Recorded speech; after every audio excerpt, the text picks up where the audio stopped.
So this is electromechanical. Electromechanical. Yep. What is that? Because it's electricity. Right. And then I'm going to mechanically plug it in. Oh, the things engineers come up Job well done, if I do say so myself, Sam. with. Good job. Welcome to Sam's Garage, presented by NH Oil Undercoating.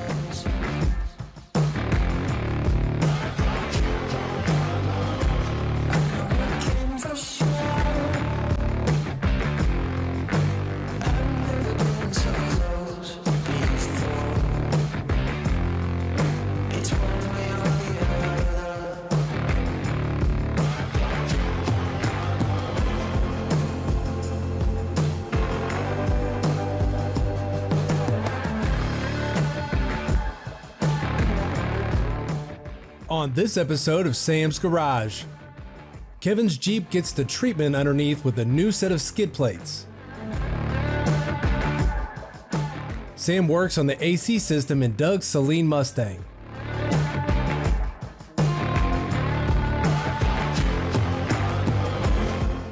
Sam's good friend Jarrett brings his 2010 Silverado by the garage. Then Sam gets started on Teddy's 92 Camaro engine swap.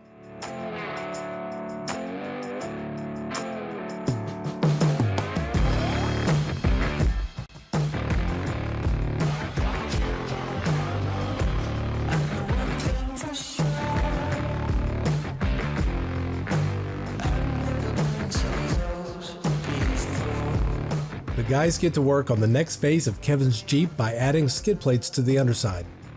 Because Kevin already had several aftermarket parts installed, they'll have to make a few minor modifications. All right, so this week we're going to be adding some bling and protection to the underside of Kevin's Wrangler 392. Now, what's this going to do for you?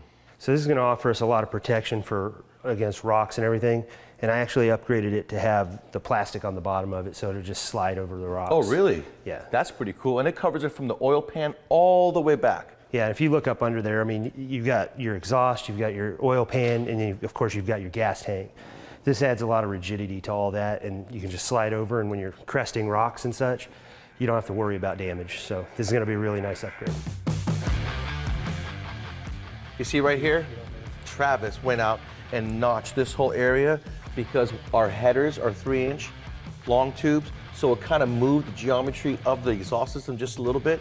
And the guys in the aftermarket world don't consider other aftermarket parts. So right now, we're gonna get it in, we're gonna clear the exhaust because we don't wanna damage anything. And then when they get home, they're gonna most likely rebuild this, regusset it. That way they got the integrity back in it and they got the clearance. Yeah, I mean, at the end of the day, if you've got aftermarket parts already on your car and you're gonna put more aftermarket, don't think that they've considered those. They may or may not have.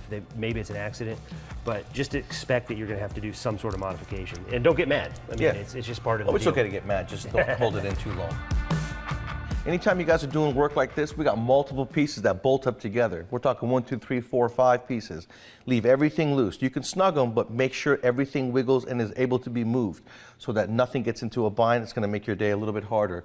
And then this does have a long arm kit. It does have an aftermarket exhaust. These guys are not to talk to each other. They don't really build their parts around each other's parts. It's our jobs to modify one aftermarket part from another. So we've already cut the skid plates to go around the long arms, both passenger and driver's side, which, I just did that backwards. That's okay. And then Kevin's gonna go home and he's gonna clearance the exhaust right here. We're not going to do that right now because we've got to make new brackets anyway. Right. So we'll just cinch this up. This is an easy one to get out. The rest of this is, it's all in permanent. So really, when it comes down to it, we were able to notch everything and put it in. Little bracket making there. Here, we were even able to clear the 3-inch mid pipe for the headers. Surprisingly, yes. Very, very nice. So everything up front works, and this skid plate for the oil pan is nice. It's even got an access hole for the drain. It does. So that you can do an oil change without having to remove everything. So now that we got everything in place, we're gonna go ahead and tighten everything. Yep. Kind of a tip that we just learned. If we know we're going to do all these modifications ahead of time, it's probably a good idea to look forward to see if there's anything you need to do while you're doing the other modification that would actually help you with the one you're going to do later. And if you have a situation like we have here, don't order online, don't order through internet, call them. Tell them what you have. Maybe they have a part number. Maybe they can make a part number. So it'll save you a lot of time and heartache in the future. 100%. And these guys, There are small shops that work with people. I know they do. Man, you guys are doing such a good job loading everything up. You need any help? We're almost done now. Good, that's why I came just in time. All right, so I got Kevin and Travis. They're ready to go back to Tennessee, Low Car Performance. We got another round of modifications done on Kevin's Wrangler because he needed it, of course. The next thing we're gonna do is what? Well, we're waiting on axles, but I'm gonna ask. Still? Maybe you, Yeah, still. It's been 2 years. maybe you come my way. Can you come north? Absolutely can. I think it'd be good in case we run into any more of these modifications that Yeah. we're gonna have to go back and do. Next thing we're gonna do is go to the Low Car Performance facility and we'll install those 2 axles. Hopefully they're here by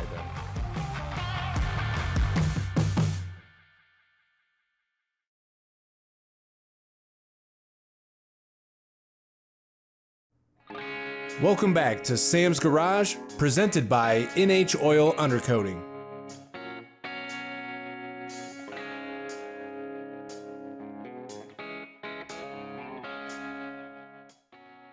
Sam puts the final touches on Doug's Saleen Mustang by performing an air conditioning service. Doug mentioned the AC was no longer blowing cold, so Sam uses his master technician skills to diagnose the system and get the AC back to peak performance.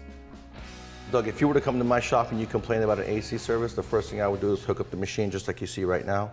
Of course, I would check and make sure the compressor comes on, the blower motor works, all that functionality inside the car. But right here, you're looking at 60. I like to see about 80 to 100 at rest. So we are low on Freon. Okay. And so what happens is these 2 gauges are no different than if you had go see your doctor and he takes your blood pressure and he puts the gauge on you and he reads that and we have no idea what's going on, but they can tell you everything with the needle. Right. These 2 tell you everything that the system is doing. It'll tell you if the compressor is bad. It'll tell you if you have a clogged orifice tube. It'll tell you if you have a clogged expansion valve. It'll tell you if your condenser fan's not working. All by knowing how to read the 2 dials together, just like a doctor would think. A normal AC system on a hot summer day with the fans blaring in the shop, no helper fan on the front of the vehicle because you want to mimic a traffic situation. You want your low pressure side to be between 40 and 50 and high pressure to be between 200 and 250, staying steady, not spiking over 250. If your low pressure side does not change, it's steady at 40 to 50, and your high pressure keeps changing, you have a blocked orifice tube or an expansion valve, whichever one your system is equipped with. If your needles are not moving and they're just kind of stagnant, sitting at 10, 20, both of them are kind of low, that means the piston in the compressor is not compressing. If you have a scenario where they're both going crazy, you have a blockage in the system. Depending on which one is higher, will tell you whether it's on the low side or the high side. So what we're gonna do is we're gonna go ahead and recover. Is I'm gonna take all the Freon out of the system, because what happens is that when Freon escapes, air replaces it. All right? So if you were to go to the local auto parts store and you buy yourself an AC Pro can and you put it in there, you're just introducing that when there's already air in the system. So really, to make the system work good and not to be corrosive, you got to get the air out, because in the air is moisture. And what this will do is take all the Freon out, and then also it weighs it, so it tells you how much Freon came out. When you look at the plaque, it says 2.2 pounds is what it's required. So if this thing pulls it out and he tells you you have 1 pound, then you know you have a problem. Then you have those times where you'll be in the shop environment, car comes in with no Freon in it, you know there's a leak because it's empty, but under a vacuum situation, it'll close up the leak, and you'll only hear it if you put Freon in it. So then within the first half a pound of a Freon, you should be able to find your leak, stop the machine, go right to it, and repair the leak. You do a good visual inspection of all the hoses, all the connections and fittings, and look for residue, any sort of misting and dirt, debris at the connections. If you have nothing, then the last thing, once you do your vacuum and you do your leak detection test, let's say your gauges are good. They show no leak, but you know you're low on Freon because you had 1 pound in there when you should have had 2.2 pounds in there. Well, all that means is the ports are leaking, because in the system, when you have the machine hooked up, the service ports are open, so the Schrader valves are out of the loop, and they're being sealed by the hoses. So when you take those off and you saw you had no visual leaks, then you know that the service ports are leaking. And the most common part is the high pressure port has a ball valve in it. The low pressure port has a Schrader valve in it, and the ball valve in the high pressure port fails. It cooled down really good there for a few minutes, but then it started to get a little warmer. Yeah, Sam. And this is a perfect example, guys. As a customer, you go into the shop, The technician sees it's low on Freon, he puts Freon in it, no problem. It's working for about 3 to 5 minutes and all of a sudden disaster. A compressor is not an inexpensive job and the customer has to understand that the technician did not do that. Absolutely. It really is. Well, now you get to take it home. You bet.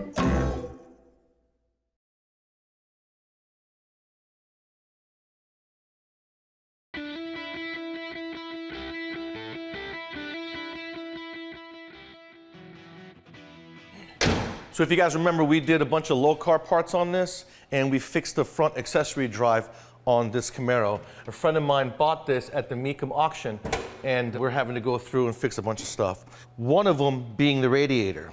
I went to Cold Case, got me a nice cooling system. I call it a cooling system because it comes with the radiator, 4-row in this case. Comes with a beautiful aluminum shroud that completely covers the core of the radiator, and it comes with 2 high-speed fans and a relay kit and the sensor for you to mechanically activate that relay. So if you find a spot in the block, you can just very simply put that grounding switch in at 185, 190 degrees. It'll turn on the fans and make them cycle.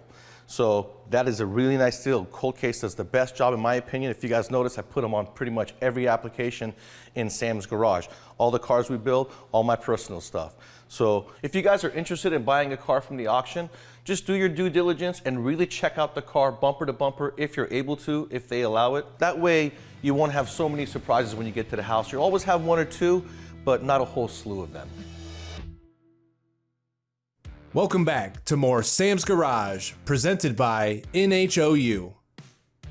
Sam's good friend and client brings his 2010 Chevy Silverado to the garage to get an upgraded front suspension. Mevotech has the answer with their TTX kit, which is fully coated and will last the life of the vehicle. All right, so I got a good client of mine, Jared Freeland from State Collision Center, his 2010 Silverado, 4-wheel drive. This thing's got over 200,000 miles on it, so it's in desperate need of a front suspension. We're gonna be doing the upper control arms, the lower control arms, the bearings, the sway bar end links, and the tie rod end. Now, I went with Mevotech because the TTX lineup that they have is patented and the most durable suspension components on the market. With their coatings and their patented technology, these things are gonna last the rest of the life of the truck. So let's get started. First thing you're going to do in this particular case is grab a wrench, or in this case it may be a 7/8, and we are going to bust loose the tie rod jam nut, and we're going to leave it right there. Second thing we're going to do is remove the ABS lines, the rotor, the caliper, move them out of the way because the knuckle's going to have to come out so we can get the upper control arm and the lower control arm out. The axle is also going to have to come out, get it out of your way. It's pretty easy on this truck.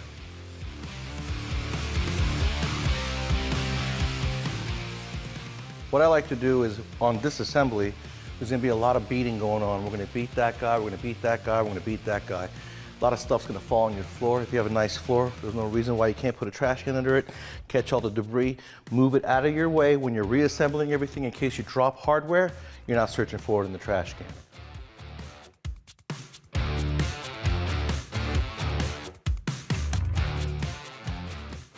I'm going to take off upper control arm. And if you notice where the upper control arm lives, it's right there. It does not move up, does not move down. So I'm going to put mine right there and I'm going to go ahead and tighten it. But I'm not going to tighten the lower control arm bolts until it's on the ground.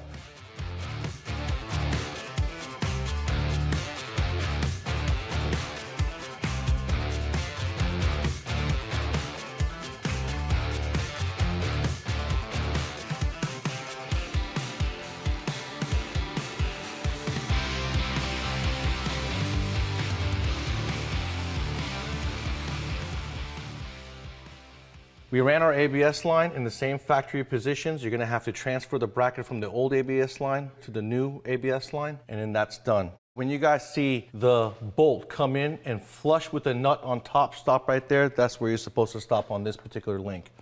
These parts are the most durable, strongest parts on the market, and they're gonna last the lifetime of the vehicle. What I like about Mevotech is the bearings. Everything in Canada, because they have to deal with rust and snow and brine and stuff like that, everything is coated.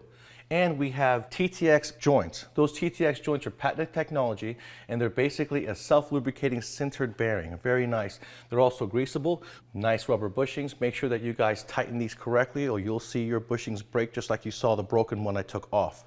All I gotta do now is reinstall the wheel, put it on the ground, and tighten my lower control arm bolts to spec both sides. Make it really tight. Then I got to go back, and don't forget, these things only come with a little bit of grease inside the joint, so you want to make sure to grease your joints. Don't forget that step. Then the second step you have to remember to go back and tighten is going to be this nut right here, the jam nut for the outer tie rod, because when this goes to the alignment machine, the last thing you want is for that guy to make fun of you. I did.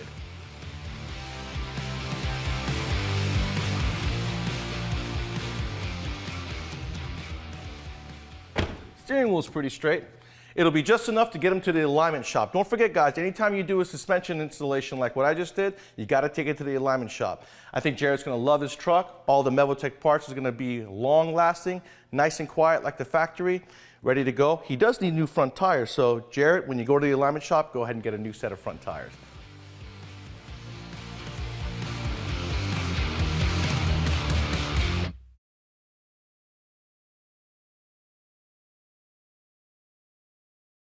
Welcome back to Sam's Garage, presented by NHOU. Sam starts on Teddy's sweet 92 Camaro RS by removing the stock 305 and installing a new 383 crate engine.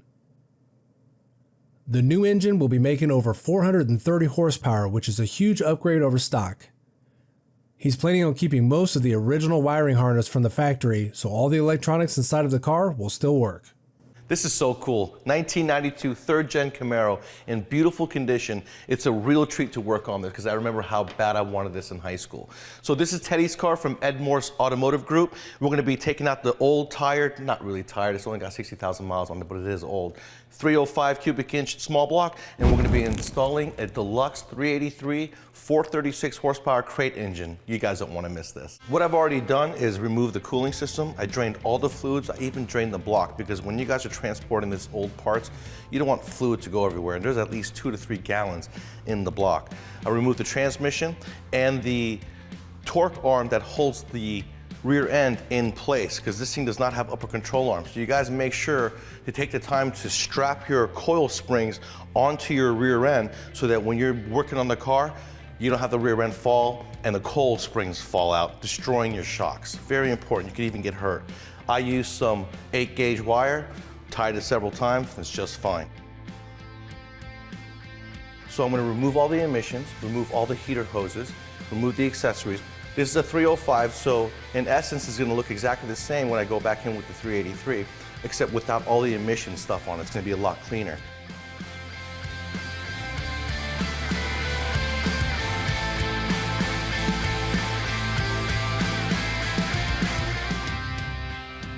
When you remove the engine, go ahead and do a good job of pressure washing the engine bay. At this time, you want to take a look at the motor mounts and make sure they don't need to be replaced or anything. Ours were fine, so we're good to go.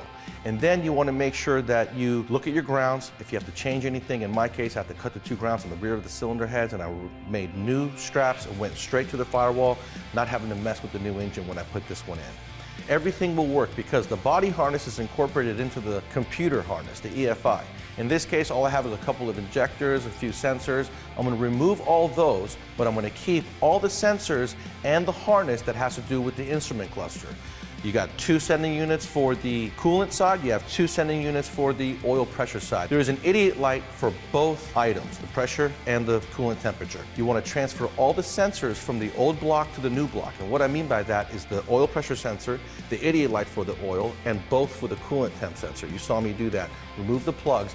Now when you remove the plugs, this is an OEM plug. It's going to be smaller than the 3/8. You're going to have to take an extension and grind it down to fit that plug. And then you're going to keep that tool in your box for any future engine swaps when working on a small block Chevy.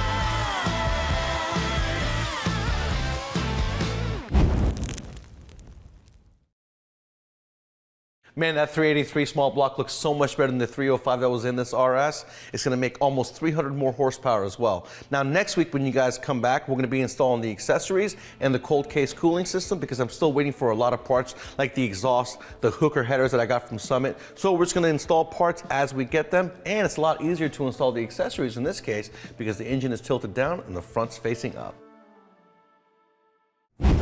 Be sure to check out Sam's Garage on these other media platforms.